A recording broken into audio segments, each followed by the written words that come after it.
بسم الله الرحمن الرحيم. الرحمن علم القرآن.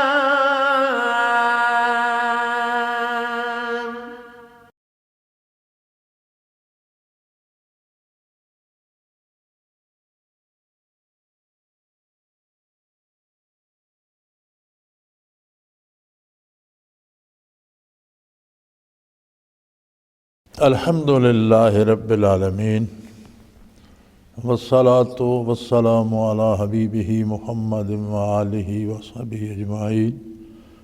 اعوذ باللہ من الشیطان الرجیم. بسم اللہ الرحمن الرحیم.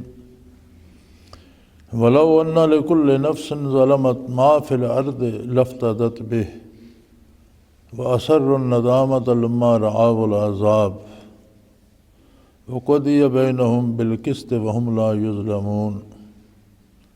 الا ان للہ ما فی السماوات والارض الا ان وعد اللہ حق ولکن اکثرہم لا یعلمون. هو یحیی ویمیت والیہ ترجعون. یا ایھا الناس قد جاءتکم موعظۃ من ربکم وشفاء لما فی الصدور وہدی ورحمۃ للمؤمنین. قل بفضل اللہ وبرحمتہ فبذلک فلیفرحوا هو خیر مما یجمعون. اللہم سبحانک لا علم لنا الا ما علمتنا انک انت العلیم الحکیم. مولا یا صلی وسلم دائما ابدا علی حبیبک خیر الخلق کلہم. ولو ان لکل نفس ظلمت ما فی الارض لافتدت بہ. جو لوگ ظلم کرتے ہیں یعنی اللہ کریم کی نافرمانی کرتے ہیں. ظلم کا معنی ہوتا ہے عربی لغت میں ہے وضع الشیء فی غیر محلہ. کسی چیز کو ایسی جگہ رکھنا جو اس کا صحیح مقام نہیں ہے، کوئی کام اس طرح سے کرنا جو اس کا صحیح طریقہ نہیں ہے. اللہ کریم کی نافرمانی سب سے بڑا ظلم ہے.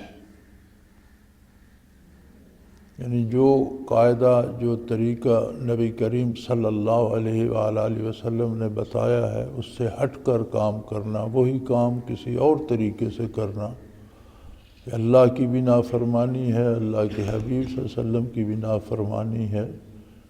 اور سب سے بڑا ظلم ہے شرک. ان الشرک لظلم عظیم. تو لوگ دنیا میں اللہ کریم پہ اعتماد نہیں کرتے. جنہوں نے سرے سے قبول ہی نہیں کیا اللہ یا اللہ کے رسول صلی اللہ علیہ وسلم کو، وہ تو مشرک و کافر ہیں ہی. ہماری اپنی پریشانی بھی یہ ہے کہ ہم الحمدللہ مسلمانوں کے گھر پیدا ہوئے، موروثی طور پر ہمیں مسلمان ہونا نصیب ہو گیا، لیکن جو عظمت باری پہ یقین یا اس کی ربوبیت پہ یقین یا اس کی قدرت کاملہ پہ یقین وہ ہمیں بھی حاصل نہیں ہے. ہم بھی مادی ذرائع تلاش کرتے رہتے ہیں، خواہ و شر ناجائز بھی ہوں. یہی امتحان ہوتا ہے کہ اللہ پہ بندہ اعتماد کرتا ہے یا اللہ کے سوا دوسروں پہ کرتا ہے. جب عمل کرتا ہے تو اللہ کے حکم کے مطابق کرتا ہے یا اپنی خواہش کے مطابق کرتا ہے. اگر ہم اپنی خواہش پہ عمل کرتے ہیں تو اس کے لیے بھی اللہ کریم نے فرمایا افرأیت من اتخذ الہہ ہواہ. آپ نے ان لوگوں کو دیکھا جنہوں نے اپنی خواہشات نفس کو اپنا معبود بنا رکھا ہے، اس کی عبادت کرتے ہیں. یعنی نفع کی امید یا نقصان کے ڈر سے اطاعت کرنا عبادت ہوتا ہے. تو تکمیل خواہشات کے لیے جو کام کیے جاتے ہیں غیر شرعی، وہ بھی خواہش کی عبادت ہو جاتی ہے۔ اس لیے مومن کا کام یہ ہے کہ اسے اللہ پہ اعتماد ہو۔ دنیا عالم اسباب ہے، اسباب اختیار کرے لیکن شرعی حدود کے اندر۔ جائز وسائل اختیار کرنا ضروری ہے زندگی گزارنے کے لیے، لیکن شریعت کے خلاف اور ناجائز وسائل اختیار کرنا یہ ظلم ہے۔ تو فرمایا جو لوگ ظلم کرتے ہیں یا جو لوگ کفر و شرک کرتے ہیں، اگر روئے زمین کی ساری دولت، کب سے دنیا آباد ہے تب سے لوگ دنیا کے وسائل سے دولت جمع کرنے لگے ہوئے ہیں، ہر زمانے ہر دور میں نئے نئے خزانے کھل جاتے ہیں لوگوں پر۔ تو فرمایا جتنی ابتدا سے دنیا کے تباہ ہونے تک، قیامت کے قائم ہونے تک دولت اس سارے معمور عالم کے استعمال میں تھی، وہ ساری جمع کر کے اگر ایک بندے کے پاس ہو لیکن اس نے اللہ کے رسول کی اطاعت نہ کی ہو، کفر و شرک کیا ہو یا عملاً نافرمانی کی ہو، تو قیامت کو وہ چاہے کہ یہ ساری دولت دے کر جرمانہ ادا کر کے جان چھڑا لے، فرمایا نہیں چھوٹ سکے گا۔ اللہ کی نافرمانی کر کے اور اللہ کے نبی کے اطاعت چھوڑ کر اگر کوئی روئے زمین کی ساری دولت جو پہلوں کے پاس تھی، جو آئندہ آنے والی نسلوں کے پاس تھی، وہ ساری جمع کر کے ایک بندے کے پاس بھی آ جائے اور پھر روز حشر وہ چاہے کہ یہ دولت دے کر میں اپنی جان چھڑا لوں، فرمایا نہیں چھوٹی۔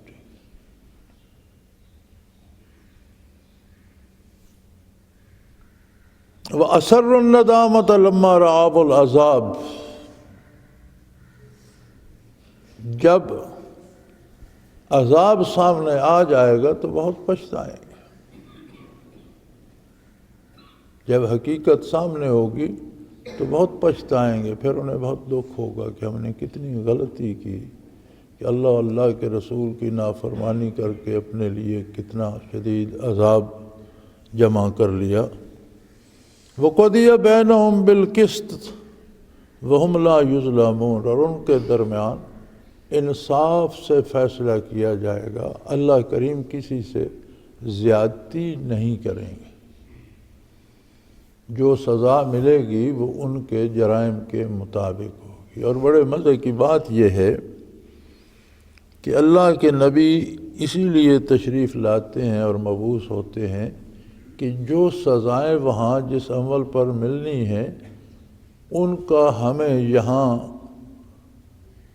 زندگی میں پتہ دے دیں، خبر دے دیں، اطلاع دے دیں۔ اس لیے نبی کو ڈرانے والا کہا جاتا ہے، وہ جو عذاب الہی جن اعمال پہ جو مرتب ہونے ہم سوچ بھی نہیں سکتے۔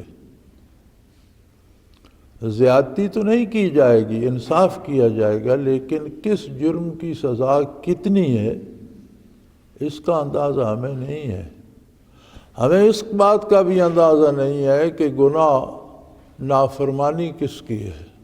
علماء حق بحث فرماتے ہیں کہ گناہ کبیرہ کون کون سے ہیں اور گناہ صغیرہ کون کون سے ہیں، یعنی بڑے گناہ کون ہیں، چھوٹے چھوٹے گناہ کون سے ہیں۔ پھر آخر میں ساری بحث سمیٹتے ہوئے فرماتے ہیں کہ در حقیقت ہر گناہ ہی بڑا گناہ ہے اگر اس نظر سے دیکھا جائے کہ نافرمانی کس کی ہے۔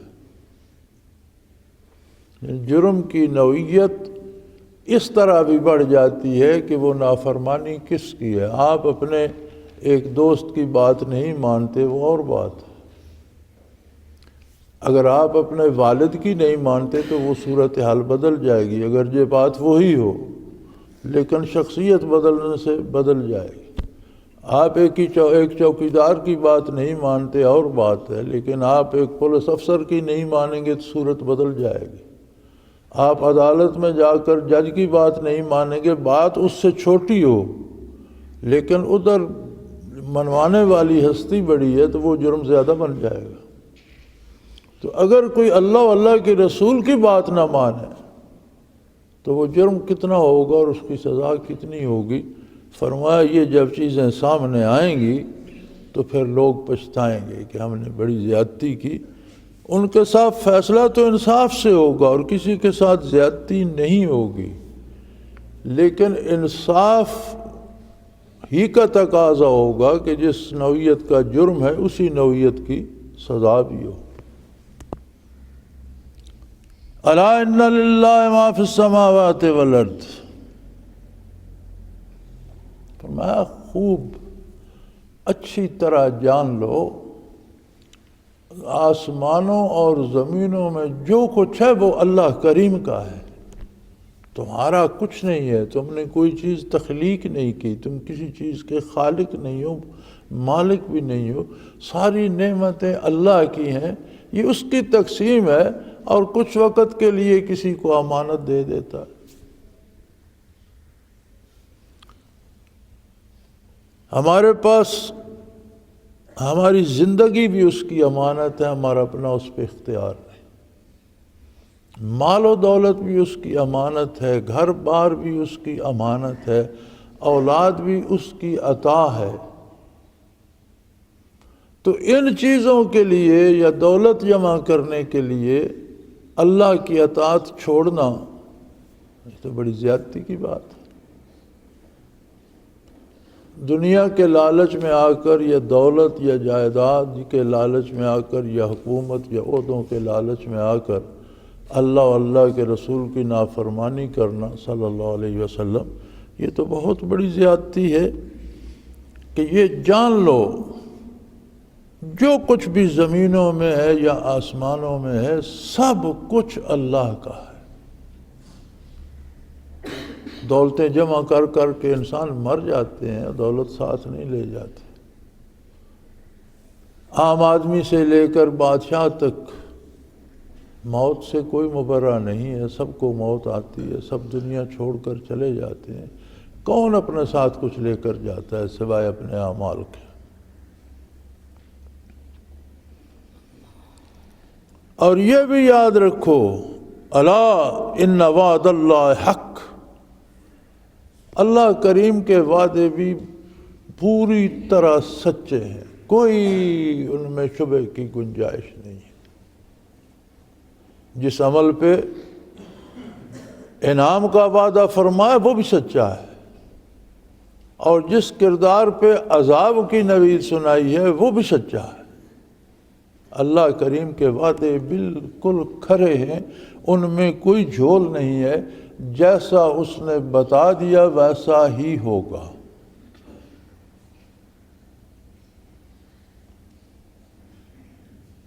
بلاکن اکثرہم لا یعلمون، فرمایا لیکن بہت سے لوگ ان باتوں کی پرواہ نہیں کرتے، ان سے بے خبر رہتے ہیں، سنی انسنی کر دیتے ہیں۔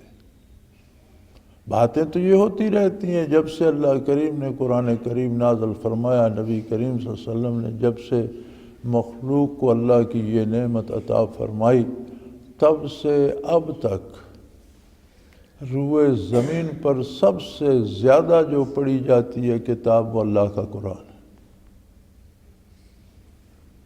دنیا کی کوئی کتاب بندہ ایک دفعہ پڑھتا ہے، لائبریری میں رکھ دیتا ہے کہ پڑھی گئی، یا کہیں سے لے کر پڑھتا ہے واپس کر دیتا ہے۔ یہ واحد کتاب ہے جس کی تلاوت مسلسل ہوتی رہتی ہے، اور پڑھنے والے پر نئے نئے خزانے ہر تلاوت میں کھلتے رہتے ہیں، نئی نئی رحمتیں نازل ہوتی رہتی ہیں، نئی نئی لذت نصیب ہوتی رہتی ہے۔ دنیا کی اور کوئی کتاب قرآن و حدیث کے علاوہ لے لو، بڑا ادب ہو اس میں، بڑا اچھی نظم ہو، بڑے اچھے شعر ہوں، بڑے اچھے واقعات ہوں، لیکن آپ ایک دفعہ پڑھ کے دوبارہ نہیں پڑھیں گے۔ کوئی دنیا کی ایسی کتاب نہیں ہے جسے بندہ ختم کر کے پھر شروع سے لگ جائے کہ میں پھر پڑھتا ہوں، کوئی نہیں۔ یہ کلام الہی ہے، اور یہ وہ نعمت ہے کہ جسے جتنی بار دہراتے جاؤ اتنی بار نیا لطف، نیا مزہ، نئی رحمتیں، نیا کرم، نئے انکشافات، نئی باتیں منکشف ہوتی چلی جاتی۔ آپ نے حفاظ کرام کو دیکھا ہوگا، اکثر لوگ کم از کم اگر ویسے نہیں پڑھتے تو تراویح میں تو سنتے ہیں اکثر لوگ، تو کوئی حافظ والناس پہ قرآن کو ختم نہیں کرتا، والناس پر پہنچ کر پھر پہلے سپارے کا پہلا رکوع شروع کر دیتے، اور کبھی والناس پہ ختم نہیں کرتے، پھر شروع کر کے ختم کرتے، اس لیے کہ یہ کتاب ختم ہوتی ہی نہیں، یہ اللہ کا کلام ہے اور اس کی برکات الگ ہیں۔ نبی کریم صلی اللہ علیہ وآلہ وسلم کے لبہائے مبارک سے لوگوں کو عطا ہوئی ہے، زبان پاک سے لوگوں کو عطا ہوئی ہے، وہ برکات الگ ہیں، پوری زندگی کا نصاب ہے، ہر کام کے کرنے کا طریقہ ہے، یہ برکات الگ ہیں۔ پھر اس میں جو تجلیات باری ہیں وہ الگ سے ہیں، جو انوارات نبوت ہیں وہ الگ سے ہیں۔ اور میں اگلے روز ہی مطالعہ کر رہا تھا، ایک حدیث شریف نظر نواز ہوئی کہ اللہ نے کچھ فرشتے ایسے مقرر کر دیے ہیں جو تلاوت قرآن کی تلاش میں رہتے ہیں، اور جب کوئی تلاوت کر رہا ہوتا ہے تو فرشتہ آ کر اس کے منہ پہ ہاتھ رکھ لیتا ہے، تو آواز اس کے قاری کے منہ سے نکلنے کی بجائے لوگوں کو جو سنائی دیتی ہے وہ ہاتھ کے راستے فرشتے کے منہ میں جا کر اس کے منہ سے نکلتی ہے۔ ان فرشتوں کی غذا ہی یہی ہے کہ وہ تلاوت قرآن سنتے رہے۔ ذرا اس نظر سے دیکھیے کہ یہ الفاظ اللہ کا ذاتی کلام ہے، پھر اس نظر سے دیکھیے کہ یہ حضور کی زبان مبارک اور لبھائے مبارک سے ادا ہوا ہے، اور فرشتے اس کی تلاش میں پھرتے ہیں کہ کوئی بندہ تلاوت کر رہا ہو تو وہ ہمارے سینے سے ہو کر ہمارے منہ سے گزرے۔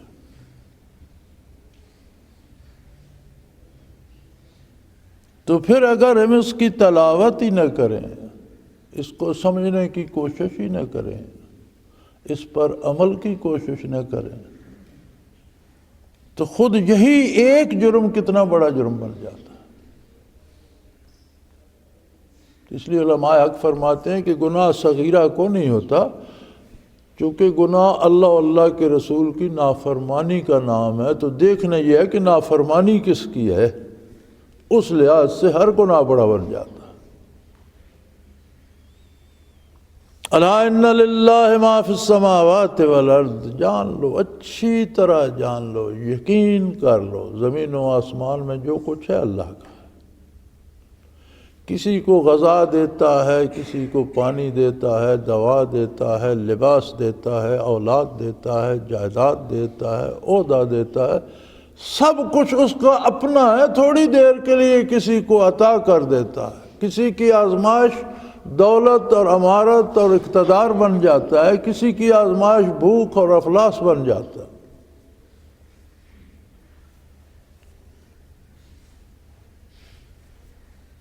اما اذا ابتلاه فاکرمہ ونعمہ، کسی کو اس آزمائش میں ڈال دیتا ہے کہ اولاد دے دی، مال و دولت دے دی، حکومت دے دی، پھر وہ دیکھتا ہے کہ یہ اختیار پا کر میری اور اطاعت کرتا ہے یا اپنی مرضی نافذ کرتا ہے۔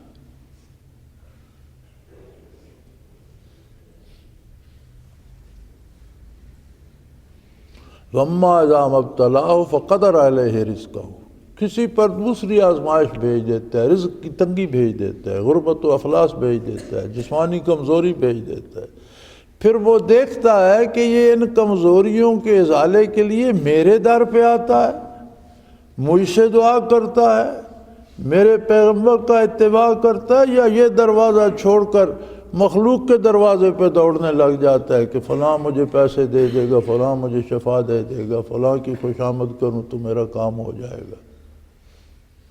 تو یہ غربت و امارت دونوں آزمائشیں ہیں۔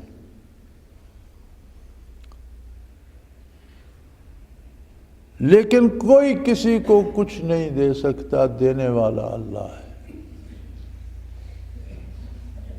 اور یہ یاد رکھو، الا ان وعد اللہ حق، اللہ کے سارے وعدے سچے ہیں، ان میں کوئی کمی بیشی نہیں ہوگی۔ جو فرما دیا وہ برحق ہے، وہ بالکل سچ ہے اور ویسا ہی ہوگا۔ وَلَٰكِنَّ أَكْثَرَهُمْ لَا يَعْلَمُونَ، لیکن اکثر لوگ اس سے بے خبر رہتے ہیں، اس کی پرواہ ہی نہیں کرتے، جانوروں کی طرح زندگی گزار جاتے، سوئے اٹھتے ہیں تو روزی کی تلاش میں پڑ جاتے ہیں، حلال حرام کی پرواہ کیے بغیر، نیک بد کی پرواہ کیے بغیر، کہیں سے لقمہ مل جائے، کہیں سے پیٹ بھر جائے، سارا دن اس میں کھپتے کھپتے شام ہوئی، تھک ہار کر لیٹ گئے، سو گئے۔ زندگی جانوروں کی طرح بسر کر جاتے ہیں۔ جانور بھی ایسی زندگی گزارتے ہیں کہ سارا دن خوراک تلاش کرتے رہے اور شام کو بیٹھ گئے۔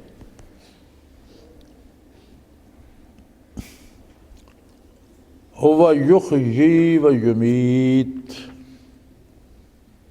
و الیہ ترجعون۔ سارا کچھ کس طرح اللہ کا ہے، اگر تمہاری سمجھ میں یہ بات نہیں آتی تو دیکھ لو، وہی زندہ کرتا ہے، وہی پیدا کرتا ہے، مخلوق کو حیات وہی دیتا ہے۔ کوئی اپنی مرضی سے پیدا نہیں ہوتا، کوئی اپنی مرضی سے اپنی شکل نہیں بنا سکتا، کوئی اپنی مرضی سے اپنا قد بت نہیں بنا سکتا، کوئی اپنی مرضی سے اپنی صحت نہیں بنا سکتا، کوئی اپنی مرضی سے جب تک چاہے زندہ نہیں رہ سکتا۔ یہ سب کچھ اللہ کی طرف سے اس کے فیصلوں کے مطابق ہوتا ہے۔ وہ یمیت، وہی موت بھیج دیتا ہے، جب اس کی طرف سے آتی ہے تو پھر بندہ ٹال نہیں سکتا۔ جب خود زندگی اور موت وہی دیتا ہے تو باقی کون سی چیز بچ گئی جو اس کے قبضہ قدرت سے باہر ہے؟ کوئی مر جائے تو اس کے سرانے ٹنوں سونا اور جواہرات کا ڈھیر رکھ دو، اس سے کیا فرق پڑے گا؟ اس کو سونے کے تابوت میں دفن کر دو، اس میں جواہرات کے ڈھیر دفن کر دو، اس سے کیا؟ اس کے پاس تو زندگی ہی نہیں، اس کو ان کی کیا ضرورت؟ تو جو زندگی اور موت دیتا ہے خود وہ مالک ہے، باقی ساری چیزیں بھی اسی کی ہیں۔ الیہ ترجعون، اور ہر فرد کو واپس اس کی بارگاہ میں حاضر بھی ہونا ہے۔ اگر موت زندگی کے خاتمے کا نام ہوتا اور مر کر بندہ ختم ہو جاتا تو پھر بھی کوئی بات تھی، لیکن نہیں، مر کے ختم نہیں ہونا۔ موت بھی زندگی کا ایک رخ ہے۔ اس دنیاوی زندگی سے نکل کر ابدی زندگی کی ابتدا ہو جاتی ہے۔ یہ زندگی کی ایک منزل ہے جس کا نام موت ہے۔ ہم باپ کے صلب میں تھے، وہ بھی ایک زندگی تھی۔ زندگی کا دوسرا دور آیا، شکم مادر میں آ گئے، وہ بھی ایک زندگی تھی۔ ماں کے پیٹ سے دنیا میں آ گئے، یہ بھی زندگی کی ایک صورت ہے۔ دنیا سے نکلے برزخ میں چلے گئے، وہ زندگی کی ایک اور صورت ہے۔ برزخ سے نکلیں گے، میدان حشر میں پہنچ جائیں گے، وہ اگلی صورت ہے زندگی کی۔ کوئی خوش نصیب جنت چلا جائے گا، بد نصیب دوزخ چلا جائے گا۔ یہ زندگی کی آخری صورت ہے جو پھر ہمیشہ ہمیشہ رہے گی۔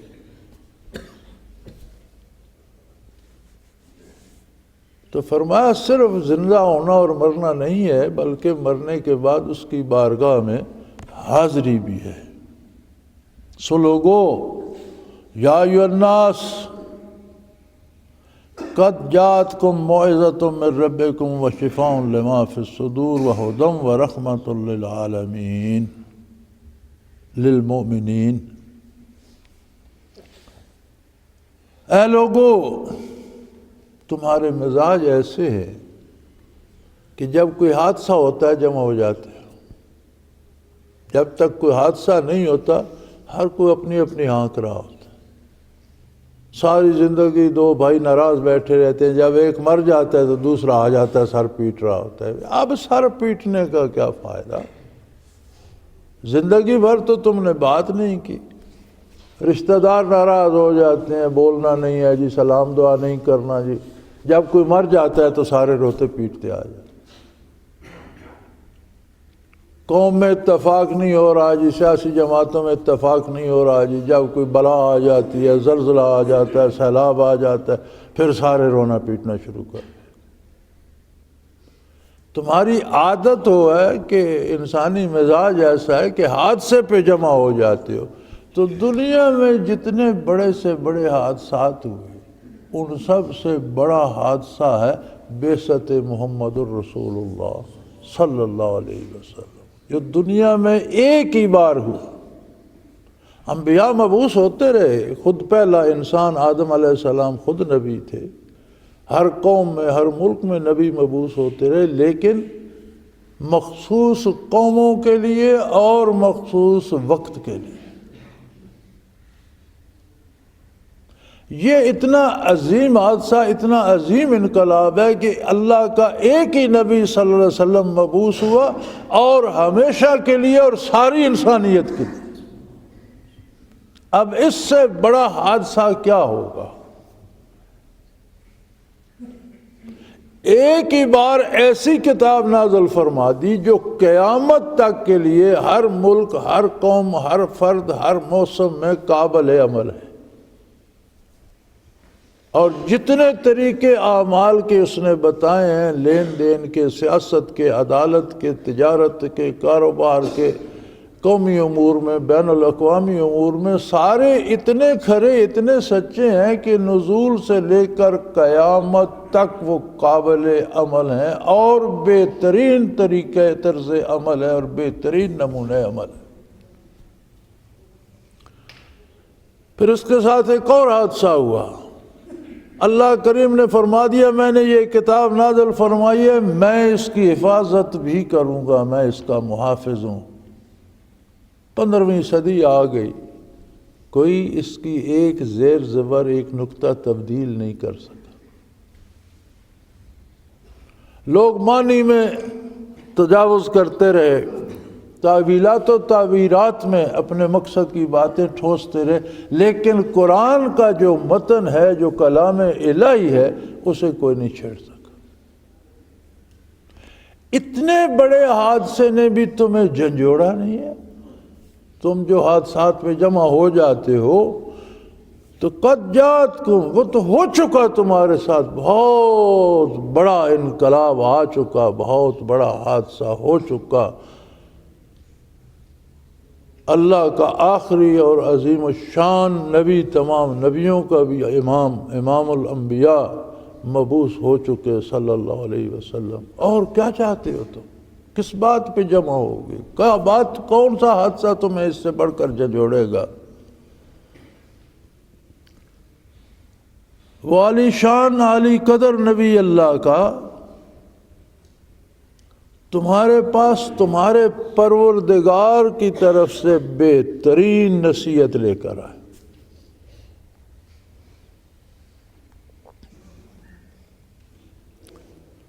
قرآن اللہ کا حکم بھی ہے، اوامر و نواہی کا مجموعہ ہے، لیکن اللہ نے فرمایا یہ اوامر و نواہی کے احکام نصیحت ہیں۔ نصیحت اس بات کو کہتے ہیں جو بات کسی کو اس کی اپنی بھلائی کے لیے سمجھائی جائے۔ نصیحت کا مفہوم یہ ہوتا ہے، باپ بیٹے کو نصیحت کرتا ہے تو اس لیے نہیں کرتا کہ اس میں باپ کا کوئی اپنا لالچ ہوتا ہے، وہ بیٹے کی بھلائی کے لیے کرتا ہے۔ استاد شاگرد کو نصیحت کرتا ہے تو اس سے استاد نے کوئی مزید وصول نہیں کرنا ہوتا، اس کی یعنی سننے والے کی بھلائی کی جو بات کی جائے وہ نصیحت ہوتی ہے۔ تو فرمایا میرا نبی، میرا کلام تمہارے بھلے کے لیے لے کر تمہارے پاس ظہور پذیر ہوا، تمہارے پاس مبعوث ہوا، تمہاری بھلائی کا اہتمام کر کے، تمہارے بھلے کی بات کر کے، تمہارے بھلے کی کتاب لے کر۔ اور پھر یہ صرف کتاب نہیں ہے، زندگی کا مدار کیفیات قلبی پر ہے۔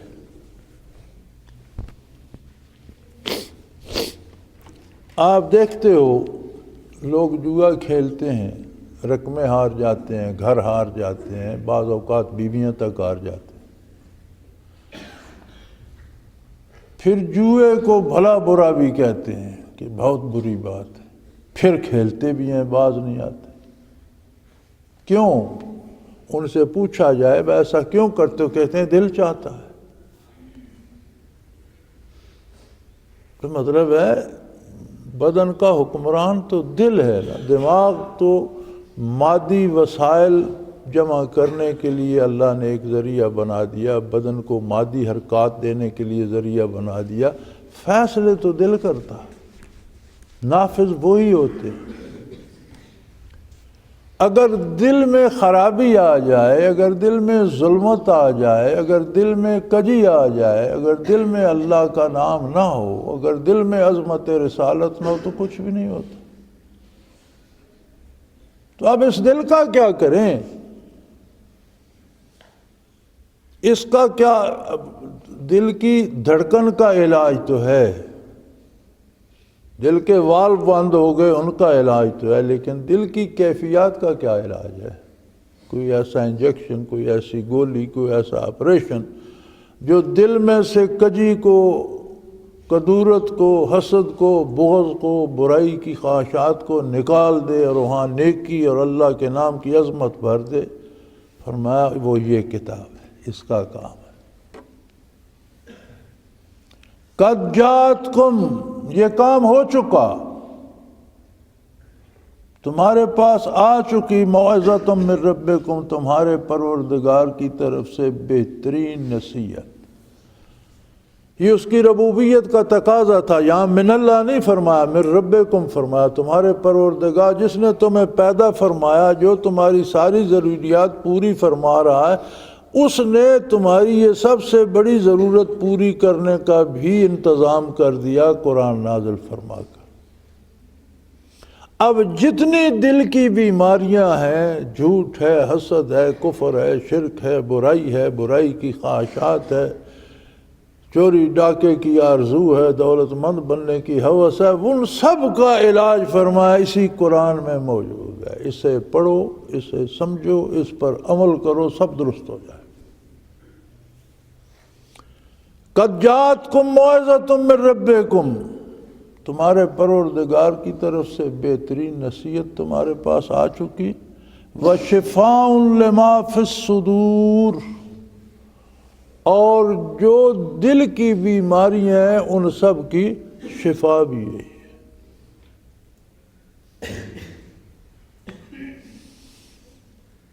اللہ اللہ اللہ، اللہ کے نبی معصوم عن الخطا ہوتے ہیں، کسی نبی سے خطا کا صدور محال ہے، ممکن نہیں ہے۔ پھر حضور اکرم صلی اللہ علیہ وآلہ وسلم امام الانبیاء ہیں۔ قرآن حضور پر نازل ہوا، قرآن کے معانی و مفاہیم بھی حضور پر نازل ہوئے۔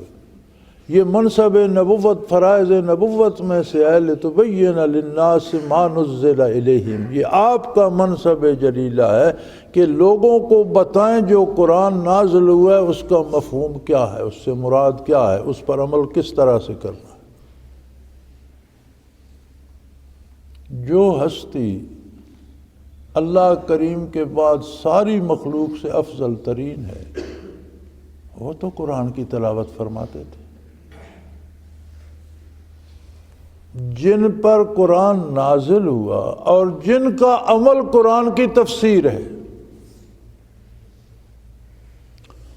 ام المومنین حضرت عائشہ صدیقہ رضی اللہ تعالی عنہا سے کسی نے عرض کی کہ یا ام المومنین، حضور صلی اللہ علیہ وسلم کے اخلاق کریمانہ کے بارے بتائیے کیسے تھے۔ انہوں نے بڑا مختصر، بڑا خوبصورت، بڑا جامع جواب ارشاد فرمایا کان خلقہ القرآن، آپ کے اخلاق کریمانہ قرآن تھے۔ قرآن پڑھتے جاؤ تمہیں آپ کے اخلاق کریمانہ کا پتہ چلتا جائے۔ جو قرآن فرماتا ہے وہ کرتے تھے، جس سے روکتا ہے اس سے رک جاتے۔ یعنی تم اگر حضور کو جاننا چاہتے ہو تو پھر بھی قرآن پڑھو، اور قرآن کو سمجھنا چاہتے ہو تو حضور صلی اللہ علیہ وسلم کی سنت کو دیکھو، آپ کے اعمال کو دیکھو۔ وشفاء لما فی الصدور، جس کا دنیا میں کہیں کوئی علاج نہیں ہے، کہ دل میں جو غلاظتیں، نفرتیں، کثافتیں بھر جاتی ہیں ان کو نکال کر قدورتوں کی جگہ محبتیں بھر دے، برائی کی جگہ نیکی بھر دے، خواہشات کی جگہ اطاعت بھر دے۔ فرمایا یہ بھی اسی قرآن کا کام ہے۔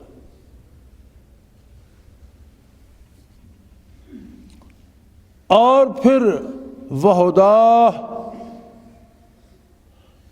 زندگی کے ہر کام کو کرنے کا صحیح طریقہ بھی یہی قرآن ہے، یہی بتاتا ہے۔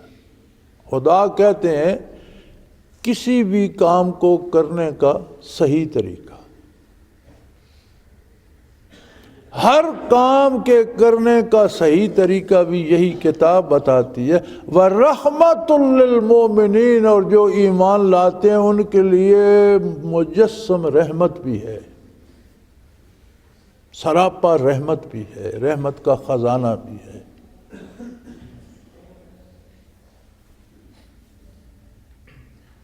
ہمارے حبیب انہیں فرما دیجئے قل بفضل اللہ ورحمتہ فبذلک فلیفرحوا، لوگو جب تمہیں ایمان نصیب ہو گیا اللہ کے ساتھ، اللہ کے رسول، اللہ کی کتاب کے ساتھ، تو یہ کتاب جو تمہیں ملی ہے، یہ رسول جو مبعوث ہوا ہے، یہ جو تم پر رحمتوں کی بارش ہوئی ہے، یہ جو تمہیں اللہ سے ہم کلام کر دیا، اللہ کے روبرو کھڑا کر دیا، یہ دنیا کی ساری دولت مل جانے سے یہ بہت بڑا انعام ہے۔ دنیا تو چھوڑ کر چلے جاؤ گے، یہ وہ دولت ہے جو تمہارے ساتھ جائے۔ قل بفضل اللہ وبرحمتہ، یہ اللہ کا فضل ہے، اللہ کی بخشش ہے اور اس کی رحمت ہے۔ فبذلک فلیفرحوا، اس پر خوشی مناؤ، اس پر خوش ہو جاؤ، اللہ کا شکر ادا کرو، اور دنیا داروں کی دنیا اور دولت اور بنگلے دیکھ کر لالچ نہ کرو، یہ اس سے بہت زیادہ دولت جو تمہارے دل میں ہے، یہ تمہارے پاس ہے، اللہ کی کتاب ہے، اللہ کے نبی کے ساتھ ایمان ہے، اسوہ حسنہ پہ عمل نصیب ہے، تو یہ بہت بڑا انعام ہے۔ هو خیر مما یجمعون، یہ ایسی دولت ہے کہ کوئی ساری دنیا کی دولت جمع کر لے، اس سے بھی یہ بہتر ہے۔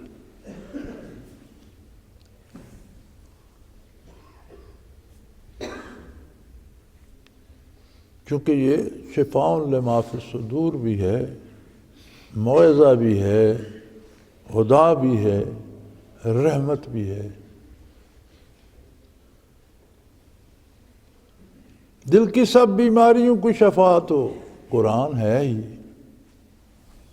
جسمانی بیماریاں بھی اس سے شفا پا جاتی ہیں۔ یہ اللہ کا احسان ہے کہ قرآن جسمانی بیماریوں کا علاج بھی بن جاتا ہے، لیکن صرف اسے تعویذ گنڈے کی کتاب بنا لینا درست نہیں ہے۔ حدیث شریف میں ملتے ہیں بعض بیماریوں کا علاج، حضور نے فرمایا کہ یہ صورت پڑھ کر سو جاؤ تو وہ تکلیف نہیں رہے گی۔ ہم کیا کرتے ہیں؟ ہم ساری زندگی وہ ایک صورت پڑھتے رہتے ہیں، لیکن آپ کے ارشاد کا یہ مطلب تو نہیں کہ جسمانی صفا کے لیے یہ صورت پڑھو تو پھر باقی قرآن پڑھنا چھوڑ دو، یہ تو مراد نہیں۔ اگر کوئی حدیث پاک کے مطابق کوئی آیت، کوئی صورت، کوئی رکوع جسمانی شفا کے لیے پڑھتا ہے تو وہ درست ہے، لیکن ساتھ اسے مسلسل تلاوت قرآن بھی کرنی چاہیے۔ اس کا یہ مطلب نہیں کہ وہ ایک صورت لے لو اور ساری عمر وہ پڑھتے رہو، باقی چھوڑ دو، اور وہ بھی اللہ کی رضا کے لیے نہیں، سمجھنے کے لیے نہیں، عمل کرنے کے لیے نہیں، بیماری سے شفا پانے کے لیے۔ تو قرآن تعویذ گنڈوں کی کتاب نہیں ہے۔ اب تو ہم نے اکثر اس کا یہی استعمال کر لیا ہے، یا کوئی مرنے لگے تو جو بہت نیک لوگ ہیں وہ اس کے سرانے سورہ یاسین پڑھنا شروع کر دیتے ہیں۔ کیا قرآن آسانی سے مرنے کے لیے ہے یا قرآن آسانی سے زندہ رہنے کے لیے ہے؟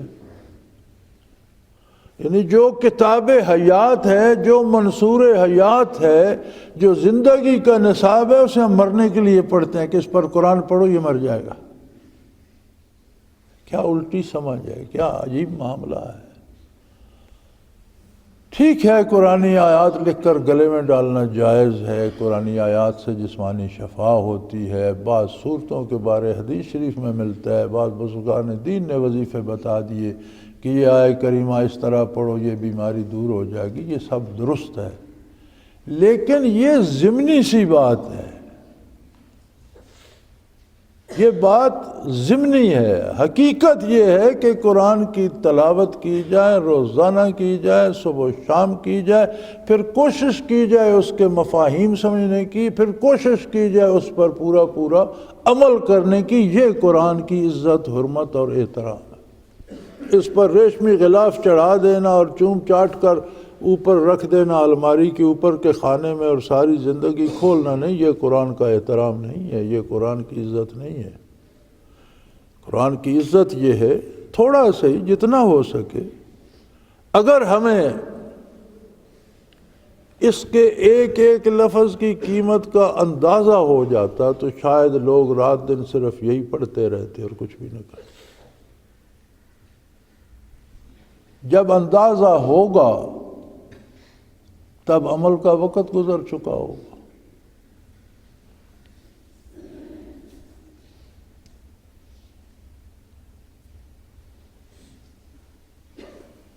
جب موت قریب آتی ہے نا، یہ بڑی عجیب بات ہے،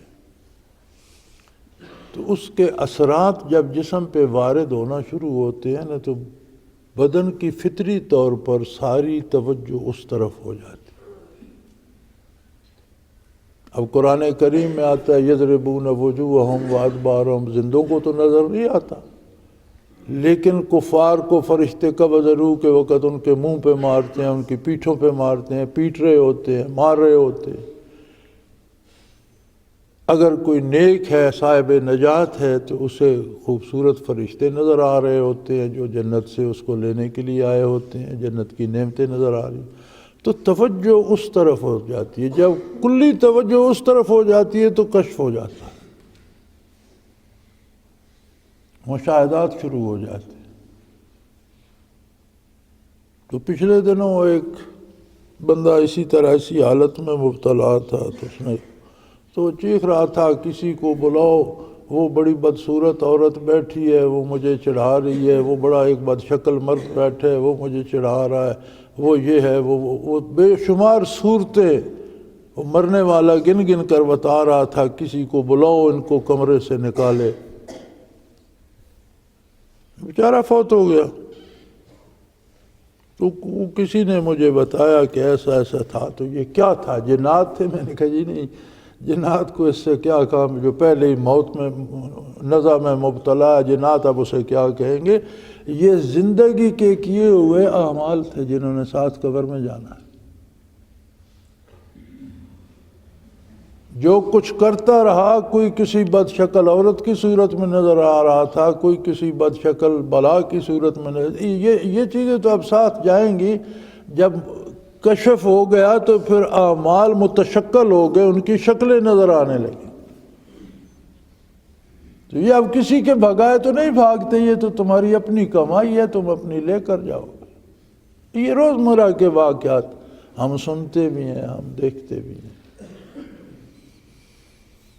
تو فرمایا اللہ کی طرف سے تمہارے پاس یہ کتاب بطور نصیحت آئی، یعنی تمہاری بھلائی کے لیے آئی، اس لیے آئی کہ وہ تمہارا پروردگار ہے، تمہاری ہر ضرورت پوری کرنا اس کی شان کو زیبا ہے، وہی پوری کرتا ہے۔ اس نے یہ تمہاری ضرورت بھی پوری کر دی۔ پھر اس میں وَشِفَاءٌ لِمَا فِی الصُّدُورِ، قلبی کیفیات کی بھی شفا رکھی ہے۔ قرآن کریم میں حروف مقطعات ہیں، الف لام میم، کاف یا عین صاد، الف لام را، ان کے معنی تو ہمیں نہیں آتے۔ اگر معنی نہیں آتے تو بھی ان کا پڑھنا اتنا ہی نفع دیتا ہے جس کے معنی آتے ہیں جتنا وہ نفع دیتا ہے۔ یہ تلاوت سے چھوڑے نہیں جا سکتے کہ اب ان کے معنی تو آتے نہیں، کیا فائدہ پڑھنے کا۔ جن کو معنی نہیں آتے ان کو بھی تلاوت کا وہ کیفیات قلبی تو نصیب ہوتی ہیں، دل تو صاف ہوتا ہے، دل کا آئینہ تو صاف ہوتا ہے۔ شفاء لما فی الصدور، دلوں کے مرضوں کی شفا ہے اس میں، ہر کام کرنے کا صحیح طریقہ ہے، اور ایمان والوں کے لیے سراپا رحمت ہے۔ اور میرے حبیب انہیں کہیے کہ اللہ کی اس مہربانی پر خوش ہو جاؤ، اس پہ راضی ہو جاؤ، اسے چھوڑ کر کوئی دولت ملتی ہو تو اس دولت کو ٹھکرا دو، اسے مت چھوڑو، یہ بہت قیمتی ہے ہر دولت۔ قل بفضل اللہ ورحمتہ فبذلک فلیفرحوا، لوگو اللہ کے کرم اور اللہ کی رحمت، یہ قرآن کریم، اللہ کا رسول جو قرآن کریم کا عطا کرنے والا، لانے والا ہے، اللہ کا وہ محبوب جو قرآن کریم کے مفاہیم تم پر واضح کرنے والا ہے، اور تمہیں توفیق ایمان اور تمہارا قرآن پر عمل، یہ دنیا جہان کی حکومتوں دولتوں سے بڑھ کر ہے، اس پر خوش رہو۔ وہ خیر مما یجمعون، جتنی کوئی دولت جمع کر سکتا ہے اس ساری سے یہ بہت بلند اور بہت بہتر ہے، اس پر اللہ کریم کا شکر ادا کرتے رہو۔ وآخر دعوانا ان الحمد للہ رب العالمین۔ اللہ اللہ اللہ اللہ اللہ اللہ اللہ اللہ۔ حضرت امیر محمد اکرم آبان مد ظلہ العالی دارالعرفان منارہ ضلع چکوال میں سالہ سال سے قرآن و حدیث کے اوپر خطابات کر رہے ہیں اور سلسلہ نقشبندیہ اویسیہ کے مطابق لوگوں کو ذکر الہی کی تربیت دے رہے ہیں۔ وہ قرآن پاک کی تفسیر ترتیب وار بیان کر رہے ہیں۔ تفسیر قرآن کو وہ موجودہ ملکی اور بین الاقوامی حالات کے مطابق بیان کرتے ہیں۔ موٹر وے سے کلر کہار کے انٹرچینج سے نکلتے ہوئے، کلر کہار کی جھیل سے ہوتے ہوئے میانی، بوچھال اور نور پور سے گزرتے ہوئے دارالعرفان منارہ پہنچ سکتے ہیں۔ حضرت امیر محمد اکرم آبان نے بچیوں اور بچوں کی دینی اور دنیاوی تعلیم کے لیے سقارہ اکیڈمی کے نام سے ایک درسگاہ بھی قائم کی ہے، جس کا افتتاح ملک پاکستان کے صدر جنرل محمد ضیاء الحق نے اپنے دست مبارک سے کیا تھا۔ وہ تمام احباب جو اسلام کی طلب رکھتے ہیں ان سے گزارش ہے کہ دارالعرفان منارہ ضلع چکوال میں امیر محمد اکرم آبان صاحب کے خطابات سے مستفید ہوں۔ وہ ہر جمعے کو نماز سے پہلے بیان فرماتے ہیں۔ ہر ماہ کی پہلی اتوار کو ماہانہ اجتماع ہوتا ہے جس میں آپ خصوصی خطاب فرماتے ہیں اور پاکستان کے چاروں صوبوں سے احباب اس اجتماع میں شرکت کرتے ہیں۔ اس کے علاوہ یہاں سال میں 2 مرکزی اجتماعات بھی ہوتے ہیں، ایک رمضان المبارک میں اعتکاف کا اجتماع اور دوسرا جولائی اور اگست میں 40 دن کا اجتماع ہوتا ہے جس میں روحانی تربیت کی جاتی ہے۔ اپنا خون سیماب دے کر اتنا ہم کر جائیں گے، نام آقا کا چمن میں پھر رقم کر جائیں گے۔